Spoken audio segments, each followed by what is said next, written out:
Bonjour à tous et joyeuses fêtes de Noël. Eh bien, bonjour à tous et nous vous souhaitons de joyeuses fêtes de Noël à tous en ce jour béni, en ce jour de grâce.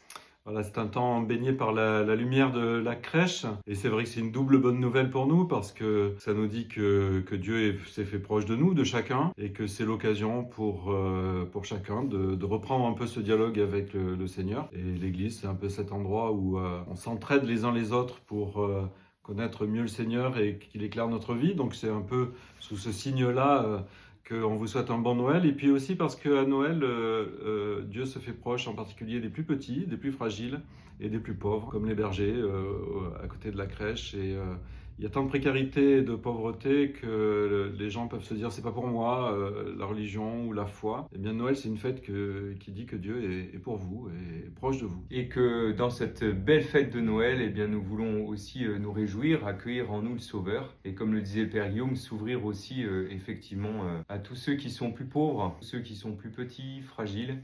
Et notre prière les accompagne en ce temps de Noël. Et puis nous allons bientôt clôturer cette année, entrer dans l'année 2025 qui va être une année jubilaire. Et c'est la raison pour laquelle nous vous donnons tous rendez-vous pour le dimanche 29 décembre à 10 h à la cathédrale. Ce sera une messe qui sera présidée par notre évêque et toute la paroisse Saint-Émilien est invitée. Et ce sera une messe unique pour la paroisse pour entrer vraiment dans cette dynamique de cette année jubilaire. Peut-être certains se souviennent du jubilé de l'an 2000. Eh bien, nous entrons comme pèlerins d'espérance puisque c'est les thèmes dans ce jubilé 2025. Le pape a écrit une bulle, on appelle une sorte de lettre, qui s'appelle « L'espérance ne déçoit pas » et on a toute une année pour entrer dans l'espérance. Vous savez qu'il y a 3 vertus cardinales, la foi, l'espérance et la charité, l'amour. Et c'est intéressant, nous qui sommes un peu désabusés ou fatigués, eh bien, de revenir à la source de cette espérance qui est dans nos cœurs, nous chrétiens, et qui fait qu'on peut accomplir notre pèlerinage